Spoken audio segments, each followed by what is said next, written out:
Hello, my friends, and welcome to E3. We are now in the month of June, and I am crazy excited because this is our church's 143rd anniversary. And on yesterday, I preached about keeping the fire burning as it relates to our church, as it relates to the church of the Lord Jesus Christ. So I've been really dealing with this whole issue about fire, about motivation, about inspiration. So here's what I want you to do. I want everybody to stop right now and invite 10 people, not five, not three, not two, 10 people. You want to hear what I'm going to say today about breaking the hole of stagnation and procrastination in your life, breaking the hole of stagnation and procrastination in your life. Let me begin then by telling you that stagnation is probably one of the biggest reasons why people are mismanaging and mishandling their lives. Uh, every day we do a prayer call, and if you want to join our prayer call, I'm gonna give you. They're gonna give you a number on the screen to call our church, and and you can call and you can become a part of our prayer call as well. On this, if you want to join and connect to my daily text message, I send an inspirational text message out every day, Monday through Friday, and you can text E3 to 84576, E3 to 84576. The thing that's so amazing and so incredible, and I want to really motivate you today to think about this. The thing that's so incredible is the fact that stagnation really isn't discernible until you hit this kind of proverbial wall and you lose all desire to want to be better, right? Stagnation is weird because you kind of wake up one day and you have no motivation, no energy to do anything, and you kind of see your life in a rut. You kind of see your life in a cycle, and you don't see movement, you don't see progress. You go, man, what's wrong with me? Well, a lot of times what's happening is you have been sucked in to this kind of unhealthy place. And you've lost your motivation, you've lost your desire to want to do better, to want to go further. And all of a sudden, you don't have any passion to produce. You're just kind of maintaining. Put that in the thread, maintaining. And before long, that's all you're doing. You're maintaining. You're kind of hoping that you don't have a bad day. So you're not doing anything really that motivates you and inspires you. And before long, your life is stuck. No movement, no progress. You're just there. Well, here's one of the most important things that I can say to you. Stagnation is not how you were created. In fact, everything that God has created is supposed to grow. Everything that God has created is supposed to move. Everything that God has created is supposed to evolve. Everything that God has created is supposed to continue. Even when a flower dies, it produces, or a plant dies, it produces seeds, which causes the next plant to grow out of that plant.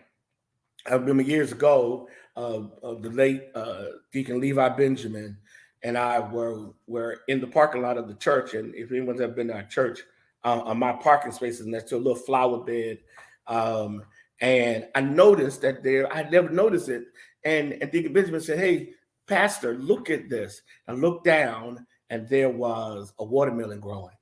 I said, "Man, that's crazy." He said, "Isn't it amazing how fast seeds travel?"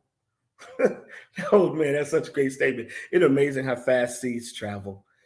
The seed fell in the flower bed and it began to grow. That's your life. You find space, you found the soil of existence, you grow. So when you're not growing, that's a suggestion that something is off. Right now, go invite someone. Go invite someone. I'm about to get into the meat of it. Invite 10 people right now. Invite 10 people. And then encourage those 10 people to text to E3 84576 and become a part of this amazing family called the E3 family, where I text you every day with inspirational messages and thoughts. Here's the first thing I need you to understand: that you are not alone when it comes to dealing with stagnation. There are so many other people who are dealing with it, and you would be surprised who is dealing with stagnation. Sometimes they look very successful, but they're bored out of their minds. They're unfulfilled. They're uninspired. They're unmotivated, right? So, first thing is embrace the fact that you're not alone. Second thing, understand that stagnation is not the condition that best suits you, right? You're not alone, and where you are, though not alone, is not the best condition that suits you. So there has to be courage. Then put that in the thread. There has to be courage to see what life should offer you. So here's the most important thing you can do when you identify you're stagnant. Find something or someone who inspires you. Stagnation oftentimes is a result that you're no longer excited about your life. Stagnation oftentimes is the result of the fact that you've kind of settled in to a space that does not inspire you to want to be better. Stagnation oftentimes is a result of the fact that you've stopped doing the things that energizes your inner life and that speaks to your soul and that stimulates your mind. It's a dangerous thing to be in a relationship with someone who no longer excites you. That's the thing I love about being married to my wife. My wife excites me. Every time I look at her, every time I'm around her, even if it's a bad day for me or for her or even for us, I still would rather be with her. Why? Because who she is still stimulates my thoughts and my heart. Reality is that whenever you lose sight of that, whenever you're no longer inspired, that's what happens when people say, I'm done with the church. Well, they're not done with the church. They no longer feel inspiration or motivation from it. When someone is a part of an organization, all of a sudden they say, I'm done, I'm stepping away. It's because something about what the organization is now doing and being does not speak to who they are. That's why people walk away from exercising. That's why people walk away from organizations. That's why people walk away, because they no longer feel inspired. Inspiration is huge, because what inspiration does is inspiration causes you to want to do two things. One, to pay the price to be better. When I'm inspired by someone, I want to pay the price to be better. When I'm inspired by, like I'm inspired by Dean Kenny. Every time I listen to Dean Kenny, he just spouts off all this stuff. And Dean Kenny is the former dean of the Samuel Witt Proctor School of Theology. Got to say the whole name, right? And so now that I'm the dean, man, I sit there and I listen to him and I go, man, I'm inspired by this guy. I want to do better. I'm inspired when I read certain people, when I listen to certain people speak. They motivate me. And so a part of the goal then of your life is to always live inspired. Inspiration is a huge part of life. When you get stuck, when you're no longer pursuing goals, chances are nobody in your space, or you're not identifying or giving space for people to inspire you. The key then to being inspired is once you encounter someone or encounter something, you now set the goal, the expectation of improvement. Did you get that? I get inspired. So if every week you listen to E3 and it inspires you, you now set the goal to be better. You set the goal to improve. And before long, you are living out a better life because you've been inspired by someone. And when you are inspired by someone, guess what you don't do? You don't procrastinate anymore. You now look to them or look to it, and it now begins to fuel within you the fire for greatness. But here's the second thing when you want to talk about stagnation is when you discern or identify something that you are stagnant in, give yourself a break from it. There are people whose lives have become manipulated by social media, and they literally have no desire to do anything but just sit around and listen and watch social media. And here's what ends up happening. They end up losing their passion to grow because now they're stuck in this social media world, this social media reality. That can happen in any space in your life where you get stuck in these circles and these spaces. So sometimes in order to break stagnation, you have to give yourself a break from stuff. You have to identify the things that actually are controlling and manipulate you and give yourself a break from it. This allows you to get a renewed perspective on life, because that's the key. The key is that stagnation has now clouded your perspective about life. Stagnation has caused you to settle in to mediocrity. And before long, you're just doing life. You're not enjoying life. You're just existing. Well, I want to encourage you to do something very important. I want to encourage you to not only take a break from it, but now begin to reflect differently about your life. Take a break from it, especially when you identify that it's a part of why you're stagnant. And then begin to reflect differently, begin to look through a different lens, begin to interpret life differently. I'm hosting my first alumni luncheon as the dean of the seminary tomorrow. And one of the things that's really intriguing is that the Lord has given me this amazing passage. I've preached it 100 times from 2 Kings chapter 7. And the passage talks about these 4 leopards who said, if we stay here, we die. And I'm stuck right there. If we stay here, we die. In other words, I have to refresh my perspective, see the truth of my existence, open my heart and mind to the possibilities that come with being a disciple of Jesus Christ, and then pursue aggressively this fresh perspective. Because if I stay here, I die. If I don't make any changes, if I maintain my present condition of existence, I die. Doesn't mean physical death. For them it did, but there's a different form of death that occurs. It's the death that happens internally, but when it's still breathing, but not excited about life. And so let me suggest 2 things. 1, go on a trip. If you can't go far, go down the road, right? Make a sacrifice and get a hotel room. And just breathe, right? I can remember just last week, actually, my wife and I went away for 2 days to the beach. And we both acknowledged to each other, we were only about 45, 50 minutes away from my house, but we acknowledged that we felt like we were hundreds of miles away, because just getting away created a fresh perspective.